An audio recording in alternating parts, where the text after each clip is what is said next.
Moi, c'est Joy, je suis une femme qui fait du slam. Quand je déclame, je m'enflamme, mais il paraît que ça fait mon charme.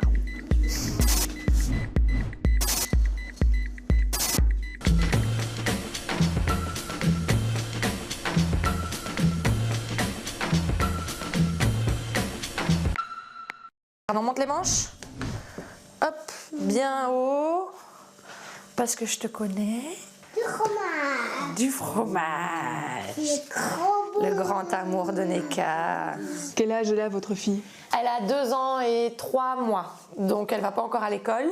Donc quand je travaille pas, en tout cas en atelier ou en concert et tout ça, je suis souvent avec elle. Et ce matin, j'avais réunion avec Charline, qui est ma choriste. Moi, dans ma famille, personne n'est artiste, alors qu'elle, elle grandit quand même. Enfin, j'ai enregistré mon album, j'étais enceinte. Son papa, il est artiste aussi, donc en fait, elle est tout le temps dans la musique. Si tu veux le deuxième morceau, il faut terminer le pain. Joya, Neka, c'est pas fréquent comme prénom. Ça vient d'où?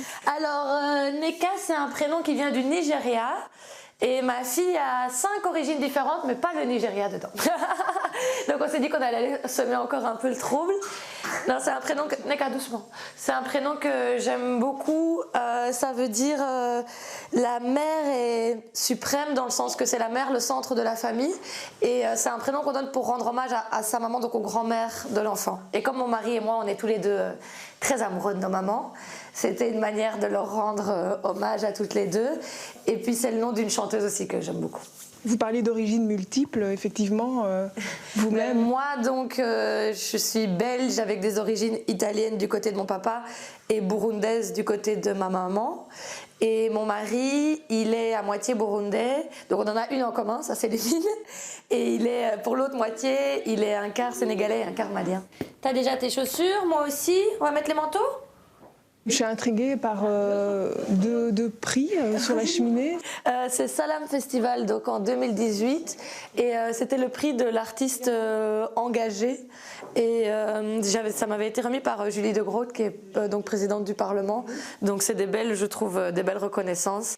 Puis l'autre, c'est un magazine bruxellois qui organise chaque année aussi une cérémonie pour vraiment tout ce qui est plutôt artistes issus des diasporas africaines ou afrodescendants et tout ça, qui sont récompensés dans plein de domaines de la société, pas seulement artistiques. Il a fallu se battre, apprendre à manier la poudre jusqu'à... Moi, j'ai toujours fait une grande part à l'Afrique dans mes textes. Et par exemple, je pourrais vraiment pas m'imaginer sortir un album ou un projet dans lequel l'Afrique serait pas du tout présente d'une manière ou d'une autre. Tu es devenue souveraine, libre de tes choix, de tes amours. Ils t'ont appelée Modesta, mais tu n'es plus Modesta. Tu es à jamais immorale, immortelle. Tu es indécente, femme fatale et obscène. Tu es sensuelle, épicée, rebelle, libérée.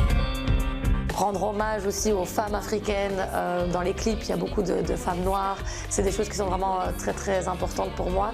Comme ma maman est métisse et qu'elle a plutôt grandi à une époque où c'était pas du tout valorisé, où c'était plus un complexe, où c'était plus un problème. Je me dis qu'on a la chance d'être à une époque où on peut justement montrer une autre image de tout ça.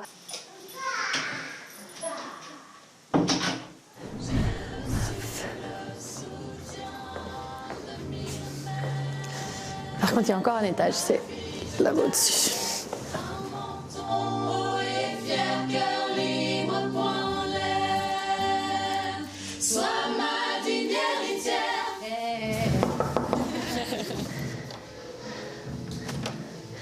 Salut. Salut. Salut. Salut. Hop. Hello. Salut Ça David. va? Oui, Ça va très bien. bien. Salut Turtle. Hello. On est chez Turtle, c'est son studio, c'est lui qui s'occupe, comme je disais, de toutes les machines, tout ce qui a des boutons, des fils, voilà, c'est Turtle qui gère. On a David qui est guitariste, qui me suit depuis quelques années maintenant. Et pour le concert du 12 mars, on avait envie de présenter quelque chose d'un peu spécial. Comme aussi, ça va être les 1 an de la sortie de l'album. Il y a un morceau sur lequel elles ont toutes chanté. Et c'est qui, elle? Alors, c'est qui elle? En fait, moi, je connais Charlotte parce qu'on a été colocataires pendant quelques temps. Et elle avait je savais bien qu'elle faisait du chant, qu'elle voulait lancer une chorale et tout ça. Et ça s'appelle Mia Mazui. Ça veut dire quoi, Mia Mazui? C'est un mélange d'un truc qui a été fait avec mon prénom et avec un mot zoulou qui veut dire les voix. Ok. J'aime beaucoup les chœurs zoulous et je trouve ça magnifique. À l'époque, elle était étudiante en Roman et elle a commencé le slam pendant qu'elle habitait avec nous à la coloc à Anderlecht. Moi, c'est vrai que moi j'avais entendu du slam en musique, je savais pas que ça pouvait se faire sans musique, donc elle c'était sans musique et c'était, on l'entendait de loin dans sa chambre en train de répéter les textes qu'elle avait écrits pour les scènes ouvertes qu'elle faisait pas mal à l'époque. Quand vous voyez qu'elle a complètement abandonné les romanes pour son statut d'artiste, si on peut dire, est-ce que vous pensez que c'est un fameux défi? Ah bah oui. mais je crois que c'était un peu inévitable. Je suis la fille des sorcières qu'ils ont brûlées sur le bûcher. J'ai hérité des flammes et de leurs âmes enragées, parties en fumée. Je suis la fille des captives, esclaves, femmes bétail, de celles qui ont vu leurs enfants mourir en bas âge, épuisées par le travail.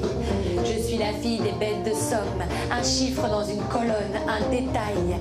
Fille de la Vénus autantote, des chamanes, des griottes, de celles qui ont connu les chaînes, le fouet et la chicotte. Joy, vous vous souvenez quand vous avez écrit cette chanson? Oui. Dans quel contexte? C'était ma fille était déjà là. En fait, il s'appelle June et c'est le nom de l'héroïne de la série Handmaid's Tale. Et j'ai regardé cette série la saison 1 quand j'étais enceinte et la saison 2, la petite venait de naître et j'étais en train de l'allaiter. Et c'est quand même assez intense au niveau émotionnel cette série, surtout sur tout ce qui est question de la maternité, des enfants et tout ça. Et donc c'était un peu cette idée de rendre hommage à toutes les femmes à travers les époques et à travers le monde et à travers l'histoire qui ont été à leur manière des battantes et certaines connues et la plupart totalement inconnues. Nous sommes les filles des agitées que la police malmène, des forcenées, des folles, de celles qu'on traite de traîner avant de les traîner sur le sol. Nous sommes les filles de celles qu'on blâme pour les pulsions des mâles, de celles qui refusent d'être moins promues, moins payées que leurs collègues, les filles de celles qui osent laisser éclater leur colère.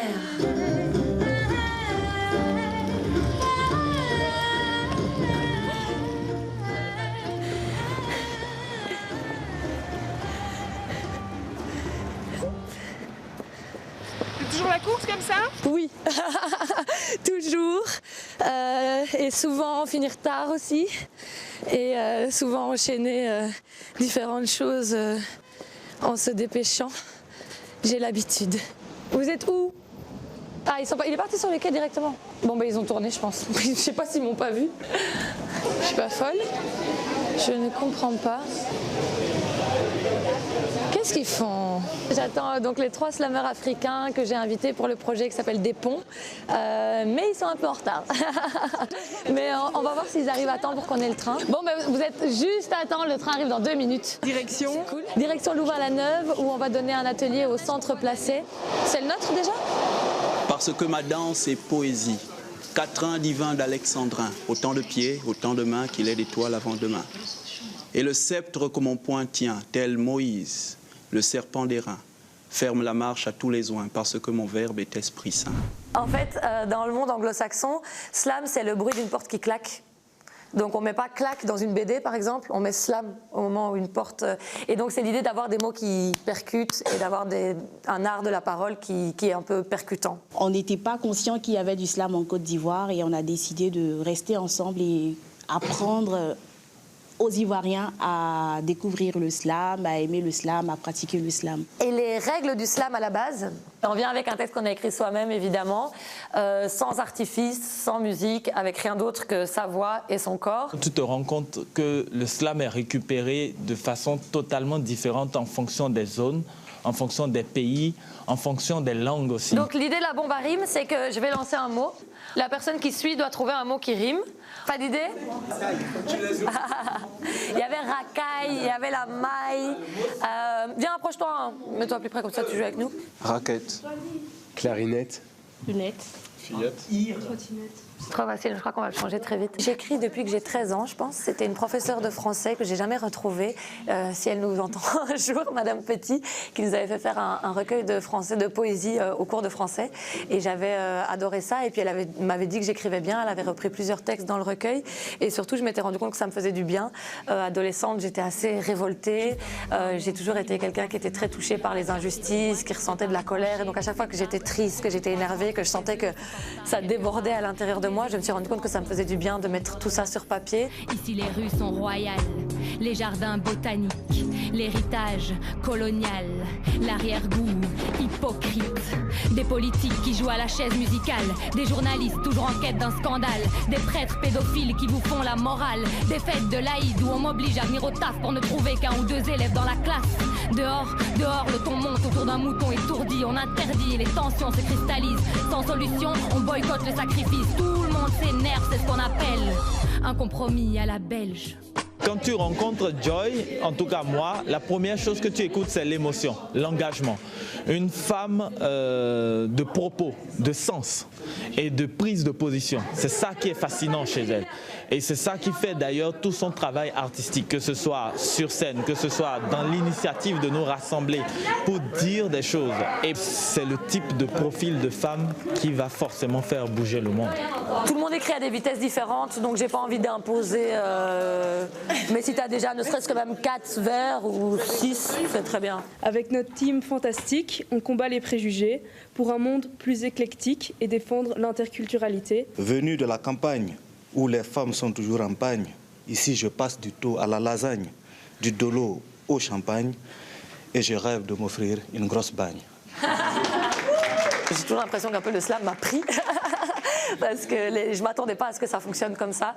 Et en même temps, je me suis tellement passionnée pour ça, à travers l'animation d'atelier aussi, parce que comme j'étais enseignante, j'ai trouvé un peu quelque chose qui concilie les deux, ma passion pour la scène et pour le slam, et pour l'enseignement, la transmission.